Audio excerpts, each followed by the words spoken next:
بسم اللہ الرحمن الرحیم۔ حضرت موسیٰ علیہ السلام کی پیدائش سے پہلے فرعون کو نجومیوں نے بتا دیا تھا کہ تمہاری مملکت میں ایک ایسا بچہ پیدا ہوگا جو تمہارے تخت و تاج کو چھین لے گا، تمہاری حکومت کو چھین لے گا۔ اس نے کہا اچھا، میں اس کا بندوبست کرتا ہوں۔ آئندہ 2 سال تک وہ بنی اسرائیل کے بچوں کو ذبح کرواتا رہا، ان پر ظلم کرتا رہا۔ جو بچہ پیدا ہوتا اسے ذبح کروا دیتا، اسے قتل کر دیتا۔ مردوں کو الگ باغیچے بنائے اور عورتوں کے الگ باغیچے بنائے تاکہ وہ الگ الگ سوئے، کھائے پیے اور اپنی الگ الگ رات گزارے۔ بنی اسرائیل کے مرد اور عورت کا ملنا جلنا لگ بھگ بند کر دیا گیا۔ 2 سال تک کوئی خاوند اپنی بیوی سے نہیں مل سکتا تھا۔ مقصد یہ تھا کہ نہ ماں باپ ملیں گے نہ بچہ پیدا ہوگا۔ اگر اس دوران کوئی بچہ پیدا ہو بھی گیا تو میں اسے قتل کروا دوں گا۔ مگر اتفاق دیکھیے، خدا کو جو منظور ہوتا ہے وہی ہوتا ہے۔ کرنا کیا ہوا، ان مردوں کا جو بڑا افسر تھا اور ان عورتوں کے اوپر ایک بڑے افسر لگائی ہوئی تھی، دونوں افسر تھے، دونوں میاں بیوی تھے، جو فرعون کو رپورٹ پیش کرنے آتے تھے اور وہی رات گزارتے تھے۔ ان کو آپس میں ہم بستری کا موقع مل گیا۔ ان میں سے ایک حضرت موسیٰ علیہ السلام کے والد تھے اور ایک ان کی والدہ تھی۔ حضرت موسیٰ علیہ السلام ماں کے پیٹ میں پرورش پاتے رہے۔ جب ولادت ہوئی تو آپ علیہ السلام کی ماں ڈری کہ ایسا نہ ہو اس بچوں کو بھی فرعون ذبح کرا دے۔ اللہ تعالیٰ فرماتے ہیں وَأَوْحَيْنَا إِلَىٰ أُمِّ مُوسَىٰ أَنْ أَرْضِعِهِ، اور ہم نے وحی نازل کی موسیٰ علیہ السلام کی والدہ کی طرف کہ تو اس کو دودھ پلا۔ فَإِذَا خِفْتِ عَلَيْهِ، اور اگر تجھے ڈر لگے کہ سپاہی اس کو نہ لے جائے تو پھر اس کو ایک تابوت میں بند کر اور تابوت کو دریا میں ڈال دے۔ فَلْيُلْقِهِ الْيَمُّ بِالسَّاحِلِ، دریا سے یہ تابوت ساحل کے پاس جائے گا۔ پکڑے گا کون؟ يَأْخُذُهُ عَدُوٌّ لِّي وَعَدُوٌّ اللَّهِ، وہ جو میرا بھی دشمن اور موسیٰ علیہ السلام کا بھی دشمن۔ موسیٰ کی عقل کہتی ہے واہ خدایا، تیرے وعدے بھی عجیب ہے۔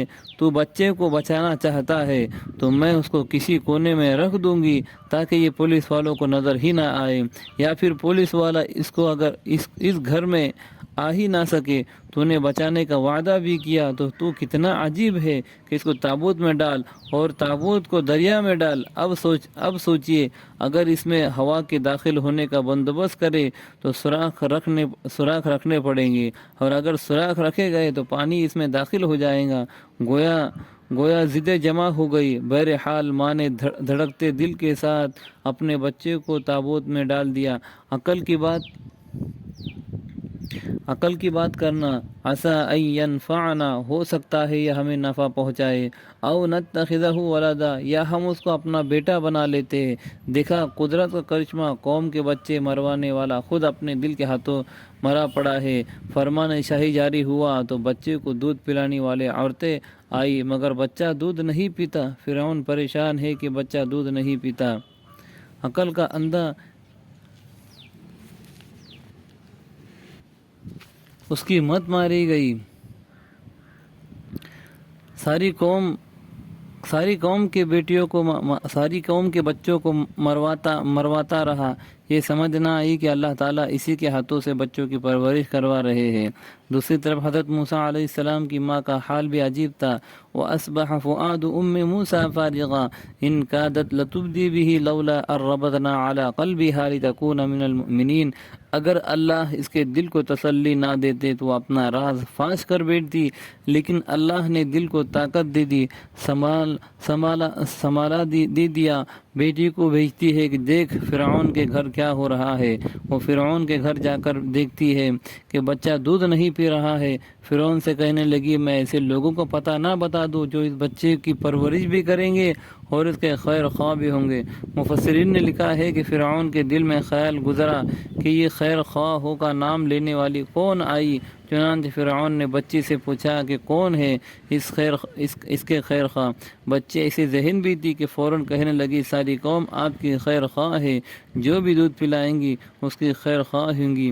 فرعون بچی کی بات سے مطمئن ہو گیا۔ بچی نے گھر آ کر ماں کو صورتحال سے آگاہ کیا تو حضرت موسیٰ علیہ السلام کی ماں بھی بچے کو دودھ پلانے تشریف لے گئی۔ بچے کو جھٹی سے لگایا تو بچے نے دودھ پینا شروع کر دیا۔ فرعون خوشیاں منانے لگا۔ اسے یہ بات سمجھ میں نہ آئی کہ ہو سکتا ہے یہ اس بچے کی ماں ہو۔ کہتا ہے اچھا ہوا بچے نے تیرا دودھ پینا شروع کر دیا، تو اس بچے کو گھر لے جا کر اس کی پرورش ٹھیک کرنا، اس کی ہر چیز کا خیال رکھنا، میں تجھے سرکاری فنڈ سے اتنا وظیفہ دیتا رہوں گا کہ اللہ نے دیتا رہوں گا۔ اللہ نے جو وعدہ فرمایا تھا وہ سچ کر دکھایا۔ چنانچہ اللہ تعالیٰ فرماتے ہیں فَرَدَدْنَاهُ إِلَىٰ أُمِّهِ كَيْ تَقَرَّ عَيْنُهَا، کہ ہم نے لوٹا دیا اس کو ماں کے پاس تاکہ ماں کی آنکھیں ٹھنڈی ہو اور اس کے دل میں کوئی غم نہ ہو۔ وَلِتَعْلَمَ أَنَّ وَعْدَ اللَّهِ حَقٌّ، اور جان لے کہ اللہ کے وعدے سچے ہیں۔ وَلَٰكِنَّ أَكْثَرَ النَّاسِ لَا يَعْلَمُونَ، لیکن اکثر لوگ اس بات کو نہیں مانتے۔ حضرت موسیٰ علیہ السلام کی امی اپنے بیٹے کو دودھ پلاتی تھی اور سرکار سے وظیفہ بھی ملتا تھا۔ یوں اللہ تعالیٰ نے اپنی ذات پر توکل کرنے والوں کو 2 گنا منافع عطا دیتے ہیں۔ اللہ تعالیٰ پر بھروسہ رکھے، ہم بھی دعا کرتے رہے کہ اللہ تبارک و تعالیٰ پریشانیوں کے اندر بھی ہمارے ساتھ ہے اور آسانیوں کے اندر بھی اللہ تبارک و تعالیٰ ہمارے ساتھ ہے۔ تو ہم کو بھی اللہ کی ذات پر امید رکھتے ہوئے اللہ کی طرف ہمارا دھیان جانا چاہیے کہ رزق کا دینے والا بھی اللہ ہے، رزق کو لینے والا بھی اللہ ہے، بیماری کا دینے والا بھی اللہ ہے، شفا کا دینے والا بھی اللہ ہے۔